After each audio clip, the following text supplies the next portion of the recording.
What if the people packing your online orders in Russia right now are not allowed to speak, not allowed to leave, and not allowed to keep their own wages? What if the man who once bragged about his country's endless workforce is now quietly renting human beings from the world's most closed dictatorship just to keep the lights on? Before we go any further, let's make a small deal. You give me the next 10 minutes of your attention, and I'll give you a story that most news channels are too scared or too lazy to tell you in full. If that sounds fair, hit like right now, tap subscribe, and turn on notifications, because this channel exists to dig past the headlines, and stories like this one get buried fast. Now let's step into the warehouse. In the last week of July this year, something strange started happening across Russia.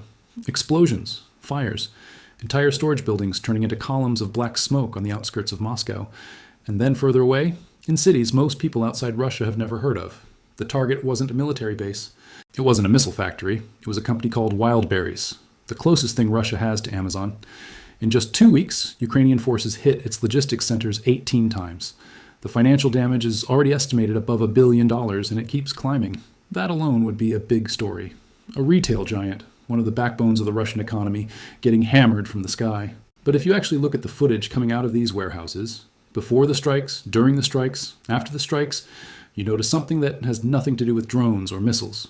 You notice the workers, rows of women, dressed in identical purple uniforms, stepping off buses in tight formation, walking into the buildings without a single word to each other. No chatting, no phones, no eye contact with anyone outside their group. If you didn't know better, you'd think you were watching prisoners being marched into a facility, not employees arriving for a shift. That's because, in a very real sense, that's exactly what you're watching. These women are not Russian. They are not from Central Asia, where Russia has traditionally pulled its migrant labor. They are from North Korea. And their presence inside one of Russia's most important companies tells you something Vladimir Putin does not want the world paying attention to. His country is running out of people to work, and he has quietly turned to Kim Jong to fill the gap with a workforce that can't complain, can't unionize, can't even walk outside on their lunch break. The story starts leaking out in early 2025. Employees at 2 Wildberries warehouses near Moscow began sharing strange videos in their internal work chats. Groups of East Asian women in company uniforms, always moving together, always silent, always separate from everyone else on the floor. The clips spread onto Telegram. Rumors turned into accusations. People started asking, quite bluntly, who are these workers, and why won't the company say where they came from? Wildberries never gave a straight answer. The company admitted only that it was running a pilot project involving foreign labor and insisted it was following the law. It never confirmed the nationality of the workers. That silence is not an accident. It's a legal shield, because what's actually happening here is technically illegal under international law, and everyone involved knows it. Back in 2017, the United Nations Security Council passed a resolution that specifically bans North Korean citizens from earning income abroad. The logic was simple. Money earned by North Korean workers overseas doesn't stay with the workers. It flows straight back to Pyongyang, funding the regime and, more importantly, funding its nuclear weapons program. Russia signed that resolution. Then, quietly, it began ignoring it. In 2020, Moscow said it hadn't sent existing North Korean workers home yet because of transportation issues during the pandemic. That excuse stretched on for years. Then Putin himself started publicly questioning the ban altogether, asking on camera who exactly these migrant workers were supposed to be a threat to. And finally, the workaround appeared dressed up as paperwork. Last year, Russia issued around 9,300 visas to North Korean citizens. More than 8,600 of them were labeled as student visas. But North Korea's own Ministry of Education says only about 130 North Korean students are actually enrolled in Russian universities. Do the math. Thousands of students who were never students at all. South Korean intelligence estimates that somewhere between 15,000 and 40,000 North Korean workers are currently inside Russia, and that number is expected to climb toward 50,000. 50,000 people imported under a fake label, working inside one of Russia's most important companies, and almost nobody in the West is talking about it. So what is life actually like for these women once they arrive? Russian workers at Wildberries, who spoke to independent journalists, described something closer to a prison than a job. One employee said their first instinct was to assume these were North Korean convicts sent for forced labor because of how tightly controlled their movements were. The women live together in isolated housing. Men from their own country escort them everywhere. They are forbidden from leaving the premises on their own and forbidden from speaking with Russian co-workers. And then there's the money. A Russian worker on the same assembly line earns somewhere between $88 and $100 per shift. The North Korean women earn about $44, less than half. But here's the part that should genuinely disturb you. Up to 90% of even that reduced wage is taken by the North Korean state, funneled through something officially called a loyalty fund. After that deduction, the actual cash left in a worker's hand is roughly $4 a shift. $4 for a full day's labor, thousands of kilometers from home under constant supervision with no freedom to even walk outside. And there's a timing detail here that connects two separate stories into one. This wave of female North Korean laborers began arriving in Russia right around the same time Kim Jong-un started sending North Korean troops to fight in the war. Soldiers on the front lines, women in the warehouses, two different kinds of export from the same regime at the same moment. If any of this feels familiar, that's because it is. Russia and North Korea have run this exact playbook before, decades ago. Back in 1967, the Soviet Union signed a timber agreement with North Korea. For years afterward, somewhere between 15 and 30,000 North Korean laborers worked in Siberian logging camps at any given time. The very first camp was actually built on the site of an old Soviet prison. Life inside ran on military-style discipline. North Korean secret police kept watch over the workers. Leaving the camp was only allowed in supervised groups. Talking to local Russians was banned. Sound familiar? 60 years later, the sawmill has become a packaging line. The forest camp has become an e-commerce warehouse. The rules haven't changed at all, only the setting has. Now here's the real question. Why does a modern global power, one that likes to present itself as a self-sufficient superpower, need to reach back into a playbook from the 1960s just to keep its warehouses staffed? To understand that, look at one number that sounds impressive on the surface, but is actually a warning sign underneath. Russia's official unemployment rate right now sits at around 2.2%, one of the lowest in the world. Putin talks about this number like it's a trophy. Economists look at the exact same number and see a red flag flashing at full brightness. Because when unemployment gets that low, it doesn't mean everyone has a great job. It means there is no spare labor left anywhere in the system. Every available worker is already working. There's no cushion, no reserve, nothing left to draw from. Russia's own deputy prime minister admitted as much, saying employment has essentially peaked and the country's idle labor resources are almost completely used up.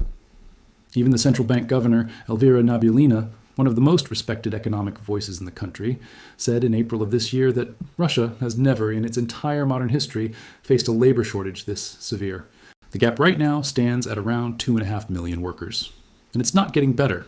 Russia's own Ministry of Labor projects. The economy will need 12.2 million new workers by 2032. So where did all these people go? Part of the answer is brutally simple. War.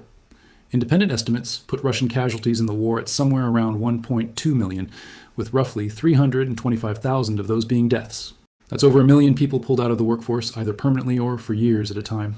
On top of that, hundreds of thousands of young, educated Russians fled the country the moment mobilization began, terrified of being sent to the front. Russia's traditional backup labor pool, migrant workers from Central Asia, has also been shrinking thanks to tighter immigration rules and a noticeably harsher climate for foreigners inside the country. And underneath all of that sits a demographic problem that has nothing to do with the war at all. Russia's working-age population had already shrunk by close to 5 million people in the 7 years before the invasion even started. The country went through a birth rate collapse in the 1990s, and those empty birth years are now showing up decades later as empty factory floors. You can see the desperation in how the system is scrambling to patch the hole. Russia has shortened the official list of jobs considered too dangerous or physically demanding for women, specifically to pull more women into heavy industry. The defense sector is poaching skilled workers from civilian industries by offering higher pay, draining talent from everywhere else. Even Russia's largest tank factory had to put workers on mass furlough last autumn simply because there weren't enough trained hands. The country's biggest car manufacturer cut down to a 4-day work week. This is not a healthy economy flexing its muscles. This is a system running on fumes. Now, if you've made it this far, you already understand the shape of the problem. But we're only halfway through the picture, and honestly, the second half is where things get genuinely disturbing. So let's make another quick deal. Drop one word in the comments right now, just the word warehouse, so I know you're still with me. It helps this video reach more people who need to see it, and it costs you 5 seconds. Now let's keep going. Into this exact landscape of desperation rolls a fleet of buses full of North Korean women. And that brings us to why wild berries specifically matter so much, both to the Russian economy and now to Ukraine's military planners. Wild berries alone controls roughly half of the entire Russian e-commerce market. Combine it with its closest competitor, Ozon, and the two companies together control over 70% of everything Russians buy online. We're talking millions of orders every single day, tens of thousands of delivery points scattered across the country, and millions of square meters of warehouse space. Economic estimates put the company's total turnover at around $190 billion. That's roughly equal to 2% of Russia's entire GDP and about a third of the country's federal budget. Somewhere between 3 and 4 million people make their living directly or indirectly through this one platform. Look closely at how this workforce is structured, and you'll see exactly where the crisis is hitting hardest. At the top sits a fairly small group, around 7,500 office and management staff. But the real body of the company, the part that actually keeps goods moving, sits at the bottom. Somewhere between 150 and 200,000 people work the warehouse floors, sorting, packing, and loading. Over 150,000 more staff the delivery pickup points. Tens of thousands more drive and deliver. In other words, the engine of this entire empire runs on exactly the kind of labor Russia can no longer find: ordinary, unskilled, and semi-skilled manual work. And that is precisely the gap North Korean workers are being shipped in to fill. Why does the Kremlin care so much about protecting one company? Because when Western brands pulled out of Russia after the invasion and traditional retail chains weakened, e-commerce became the place where the illusion of normal life was maintained. Shelves needed to look full. Products smuggled in through the parallel import routes needed somewhere to be sold. Wildberries and Ozon became the stage where that performance played out. Reuters has reported that these two platforms sit right at the center of the government's economic growth strategy, a strategy already straining under the weight of massive military spending and a slowing economy. That relationship became official in June when Russia's second largest bank, the state-controlled VTB, bought a 5% stake in Wildberries' financial arm, with the option to buy more. And behind that partnership sits a mountain of debt. Wildberries' publicly disclosed debt sits at around $10.6 billion. According to analysts tracking the company, it may be Russia's single largest corporate debtor. If Wildberries collapsed, the ripple effect could genuinely threaten multiple banks, VTB included. In other words, the state bank and the e-commerce giant are no longer separate entities in any meaningful sense. They're tied to the same anchor, sinking or floating together. So here's the full picture. In a sanctioned economy, the place where people shop, the backbone of national logistics, and the livelihood of millions of families have all been squeezed into a single company. In peacetime, that would be called a success story. In wartime, it's called a target. And the more critical something becomes to keeping a country running, the more attractive it becomes to the side trying to stop that country from running. Ukraine understood that math quickly. But before we get to the strikes themselves, we need to flip the camera around and look at Pyongyang, because Putin is not the only one profiting from this arrangement. Kim Jong-un is cashing in too, and honestly, he might be getting the better deal. The first line item on Kim's balance sheet is exactly what we've been discussing: human labor. This system has run on the same formula for over 50 years. The state rents out its own citizens abroad and confiscates 70 to 90% of whatever they earn, disguised as a loyalty fund. Before international sanctions tightened, UN experts estimated this labor export brought in roughly $500 million a year for the regime. Even the simple math of one woman working at Wildberries proves how efficient this system is for Pyongyang. Out of every $44 the company pays, about $40 goes straight into the regime's coffers. $4 goes to the person who actually did the work. The plan to push the North Korean workforce in Russia up to 50,000 people is really just a plan to open that financial tap even wider. The second item is far bigger: weapons. According to a South Korean research institute, North Korea earned somewhere between $7.7 and $14.4 billion from its military cooperation with Russia between August 2023 and the end of 2025. At the upper end, that figure is roughly equal to North Korea's entire yearly economic output. Most of that revenue comes from arms: millions of artillery shells, rockets, and roughly 250 ballistic missiles. Another South Korean estimate suggests North Korean shells now supply about half of everything the Russian military's field artillery needs. Some frontline Russian units reportedly depend entirely on North Korean ammunition to keep firing. Add to that the thousands of North Korean troops sent to fight around Kursk, for which Moscow has reportedly paid over $600 million. The third item is harder to put a price on, because it's not money at all. It's everything sanctions were designed to keep North Korea from getting. In exchange for its labor and weapons, Russia has been supplying North Korea with oil and food beyond UN limits, along with technical support for its satellite, missile, air defense, and submarine programs. There are even unconfirmed allegations of nuclear propulsion technology changing hands. And then there's something money genuinely cannot buy: real combat experience. Ukrainian intelligence believes one of North Korea's core objectives in sending troops to this war is simply to learn modern warfare firsthand, especially drone combat. Soldiers who survive and return home are reportedly already being used as instructors. And this exchange isn't one-directional anymore. Ukrainian military intelligence has found evidence that Russia is now integrating North Korean engineering solutions into its own Iskander missile systems. Technology is flowing both ways now. Meanwhile, Putin's side of the ledger is just as full. ammunition keeping his front lines supplied, manpower filling in for staggering losses, and cheap, silent, disciplined labor keeping his economy from grinding to a complete halt. In 2024, both countries signed a formal partnership treaty that includes a mutual defense commitment, essentially locking this relationship into law. Talk of building the first road bridge across the river separating the two nations suggests this alliance is about to become physically permanent, too. What you're looking at is a nearly perfect symbiotic relationship. The Kremlin gets labor and ammunition. Kim gets foreign currency and technology. Together, they're using each other as ladders to climb over the same wall of international sanctions. There's just one problem with this arrangement. The most valuable pieces of this entire system now sit well within range of a war. And on the night of July 18th, that range was tested. That night, Ukrainian long-range drones struck two targets at the exact same time: a Wildberries warehouse just outside Moscow and another facility in the Tambov region. And here's where the two threads of this story finally tie together. The very warehouse where those North Korean women had first been filmed, the one that started this entire scandal, became one of the opening targets of the campaign. From that night forward, the strikes kept coming almost on a schedule. City after city, region after region, moving further and further from the border, eventually reaching a warehouse 800 kilometers inland.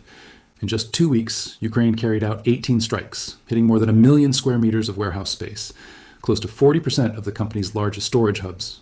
Roughly 10% of that total storage capacity was destroyed in the very first week alone. The financial losses for the company and the tens of thousands of independent sellers who depend on it are now estimated between $770 million and $1.2 billion. Ukraine has not hidden the reasoning behind these strikes. Officials from its drone forces command say these facilities are being used to move dual-use goods, drone components, and military logistics, not just consumer products. One analyst added a second justification, pointing directly at the VTB partnership as proof these warehouses are now part of the war machine, not just a shopping app. Moscow, unsurprisingly, calls this an attack on civilian infrastructure. Wildberries continues to deny having any military role at all, but the damage on the ground doesn't care about the messaging war. Sellers describe waking up to find their entire warehouse in flames, their stock, their livelihood gone overnight. Panic has spread through online seller communities, with many now debating whether to abandon Wildberries entirely for a competitor. On the labor side, fear has set in too. Some employees now say they're too afraid to take night shifts. Survivors of the Electrostal strike described chaos during evacuation, doors that opened too late, confusion in the dark. The company announced compensation of roughly $25,000 for the families of workers who died. But independent reporting found that the early compensation package offered to sellers didn't cover the value of destroyed goods at all, only storage discounts and delayed loan payments. And the biggest bill of all is about to land on the bank that tied itself to this company just weeks before the strikes began. Reports from late July describe the Russian government preparing a state support package specifically to keep Wildberries afloat, loans, tax breaks, subsidies, all funneled largely through VTB. The Kremlin has confirmed these discussions are happening. One economist put the danger in blunt terms, warning that VTB's exposure to Wildberries' debt sits around $6 billion. And if that debt turns toxic, it could blow a massive hole straight through the bank's balance sheet with the risk of triggering a wider collapse. Meanwhile, reports suggest Wildberries is now exploring leasing warehouse space in Kazakhstan, essentially trying to move its own logistics out of range of Ukrainian drones. Think about that for a second.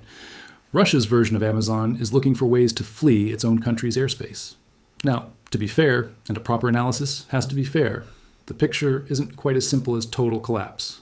There are two sides worth hearing here, so let's give the defense its say too, because it actually has stronger arguments than you might expect. First, the numbers themselves are disputed.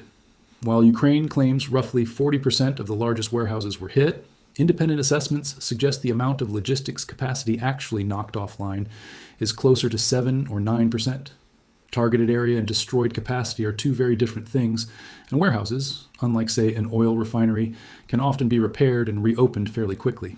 Second, the system is adapting rather than collapsing outright. When central hubs got hit, product flow simply shifted to regional centers in other cities. Competing e-commerce companies have also started decentralizing their operations rapidly. One industry executive put it simply, this makes the whole system less efficient, but more resistant to losing any single location.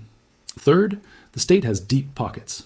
A company backed by both a major bank and direct Kremlin support, with access to an expanding pipeline of North Korean labor to plug its worker shortage, has far more staying power than an average business would in the same situation. And to be fully honest, there's currently no independently verified public evidence directly linking Wildberries to Russia's Ministry of Defense. The company maintains it operates within the law, and it did pay compensation to victims' families without being legally required to. Now here's the response to that defense, and it's not about percentages at all, it's about how fragile modern systems really are underneath the surface. Modern logistics networks aren't built with huge amounts of slack. They're built lean, fine-tuned for efficiency. So even a 7 to 9% capacity loss caused market turnover to drop more than 10% in a single week, creating serious bottlenecks at every regional hub trying to absorb the overflow. It pushed hundreds of thousands of small sellers, most of whom operate on razor-thin margins with no financial cushion, right to the edge of bankruptcy. But maybe the biggest thing that broke wasn't a warehouse at all. It was an illusion. The fact that Russian air defenses couldn't protect a facility sitting right on Moscow's doorstep proved something to everyone watching, inside Russia and outside it. There is no safe zone left anymore, no comfortable rear area where the war can't reach. Every economic artery, no matter how far from the front line it seems, is now within reach. So what happens from here? A few paths seem most likely. One possibility is adaptation, where the company shrinks, decentralizes, leans on Kazakhstan and state bailouts, and simply absorbs a permanent loss of efficiency that eventually shows up in higher prices for ordinary Russians. Another possibility is escalation, where Ukraine expands its targeting to parallel import networks, the supply routes running through Turkey, the UAE, and Kazakhstan that currently bring in roughly 40% of consumer goods. If that expansion happens, the war stops being something distant and starts showing up directly in the average Russian family's shopping basket. And the third possibility loops right back to where we started this video, the North Korean labor pipeline expanding even further as more and more local workers refuse night shifts out of fear, deepening Russia's dependence on Pyongyang and turning what's already a sanctions violation into an even bigger flashpoint with the West. So let's zoom out and put every piece of this together, because the full picture is bigger and more revealing than any single headline about drones or debt. Sometimes, to understand the true health of an entire empire, you don't need satellite images or economic reports. You just need to look inside one warehouse. And right now, inside that warehouse, three things exist in the same physical space at the same time. Russian workers who have been quietly replaced, North Korean women whose earnings mostly disappear into another dictator's treasury, and a drone that could come through the roof at any moment without warning. That triad is, in miniature, exactly what modern Russia looks like.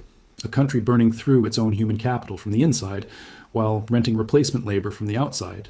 An economy that leans entirely on the state to survive, while the state leans entirely on the war to justify its own existence.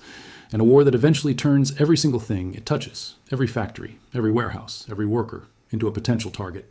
From the outside, the storefront still looks bright and functional. Orders keep flowing on the website. Delivery points stay open. The Kremlin keeps repeating that everything is under control. But behind that storefront sits a very different reality. Women in purple uniforms who aren't allowed to speak. Sellers picking through the ashes of their own inventory. A state bank quietly running the numbers on how to keep a company too big to fail from actually failing. Healthy, growing countries export their labor by choice, attract foreign investment, and expand their influence outward. What we're watching instead is a country importing desperate labor out of necessity, pouring its wealth into a war with no clear end, and now openly discussing moving its own companies out of its own airspace just to survive. That's not the picture of a rising power. That's the picture of a system running out of road. What do you think happens next? Does this alliance between Moscow and Pyongyang deepen, or does the pressure eventually snap it? Drop your take in the comments. I read every single one. And if this video actually taught you something you didn't know 5 minutes ago, do one simple thing before you go. Share it with one person who still thinks this war is only happening on a front line somewhere far away. It isn't. It's happening in warehouses, in wage slips, and in silence. Subscribe, stay curious, and I'll see you in the next one.